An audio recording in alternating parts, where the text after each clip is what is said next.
Mr. Mayor, members of the council, I've been coming to you for the past 16 months to tell you about the type of real estate fraud known as predatory remodeling. Just as a refresher, that's where a person invests in a piece of property and then tries to resell it by intentionally covering up and secretively hiding building code violations. They don't get building permits, there's never any inspections done, and they try to pass off these building code violations onto the new buyer and making it their problem, and meanwhile taking a huge profit.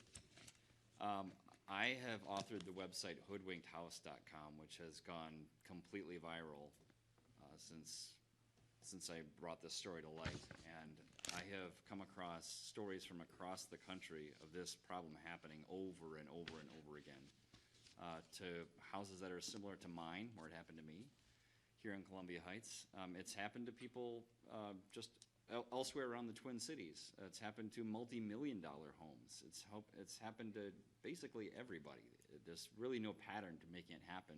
Sometimes it's an individual doing it, sometimes it's a shell company that's making it happen. But this is a common problem. And the one thing that we found as a recurring theme is that there's no laws to stop it.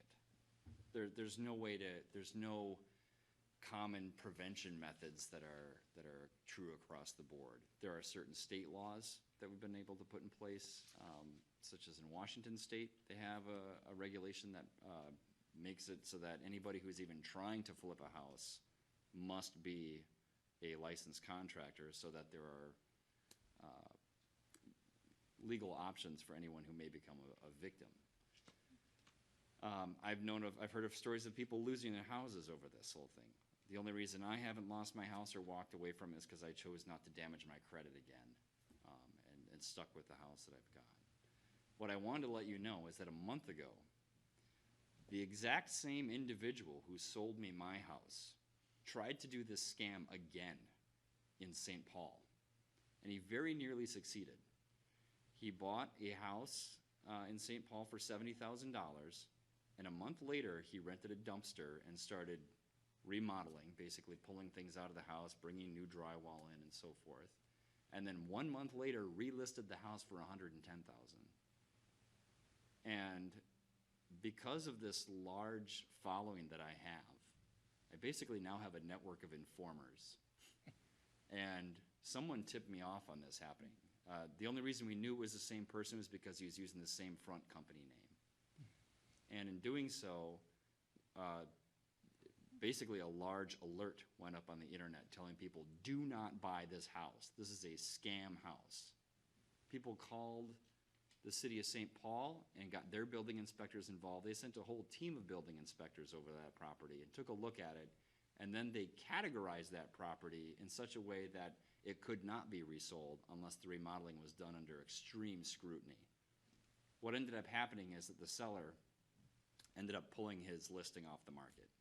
So now he's stuck with this property because he knows he can't flip it unless he puts an extreme amount of work into it.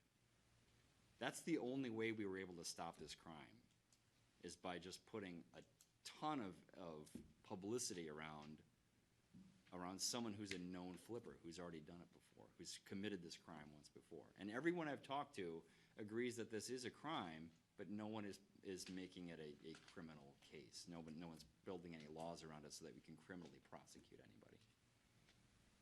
So I just wanted to let you know that this is a thing that's still happening, that there are things we can do at the local level. Primarily, we can have building inspections at the point of sale inspections, they're commonly referred to. And that this issue will be coming up again later this summer in work sessions, and I strongly encourage you to consider actions to prevent predatory remodeling in Columbia Heights.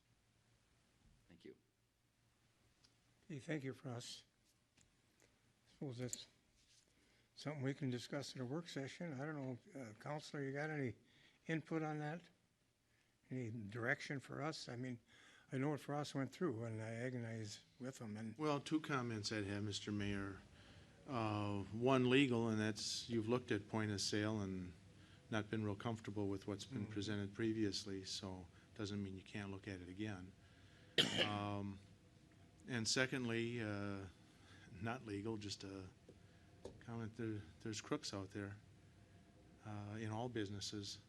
And you have to be very careful when dealing with somebody if you don't know who they are. And so there's some steps a buyer can take. You know, if things have been newly remodeled, first thing I do is go to the city and ask for building permits that were Yeah. pulled.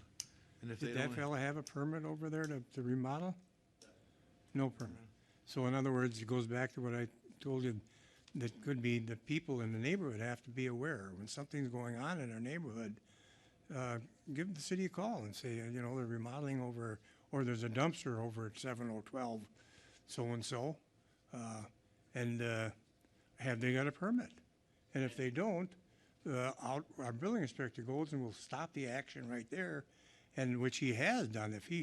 If somebody lets him know, or he drives by and sees activity doesn't have a permit, he makes a big stop there and stops it right there, and they're gonna start doing it right, or they're gonna be done doing it.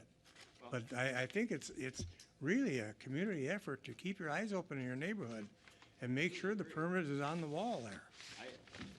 I can't tell you how many phone calls I've made just on properties in my own neighborhood. Mhm. Where work is clearly going on, and there's no permit up. There was a property that was listed behind me that there was asbestos work going on, and they had no permit up. Did the inspector go out then? He did.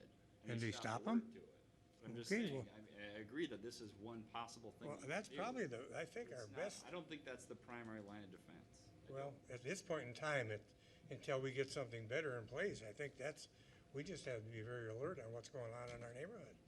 Oh, I'd urge you to take another look at point of sale. Oh, inspections. we will. If we I'm can happy find an to talk avenue about to it more stop and that, show you case after case where this is an ongoing problem. It's not. I agree with you wholeheartedly. I was in that business. I had to do the schooling, I had to get the permits, I had to do everything, and I don't know why people do it without, do it improperly, I don't know why. But except, like you said, there's crooks out there.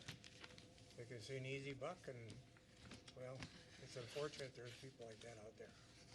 Because There most is. builders, I'm financially ruined because most builders want to do a good job and, and keep their reputation up, because that's their livelihood. But this guy evidently is really a crook, and that's what he does. He keeps But he trying to. also knows there's nothing stopping it. He knows that. He knows that I'm after him. He knows that everyone's after him. He knows Well, there's no way that anybody. The more people know about it, the better off it'll be, and the less likely we'll be to go on.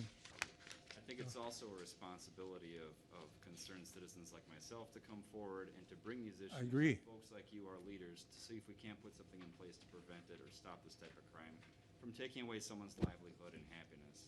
No, I understand. It's terrible. It ruins That's the reason lives. I'm here. Thank you for your attention. Thank you for us.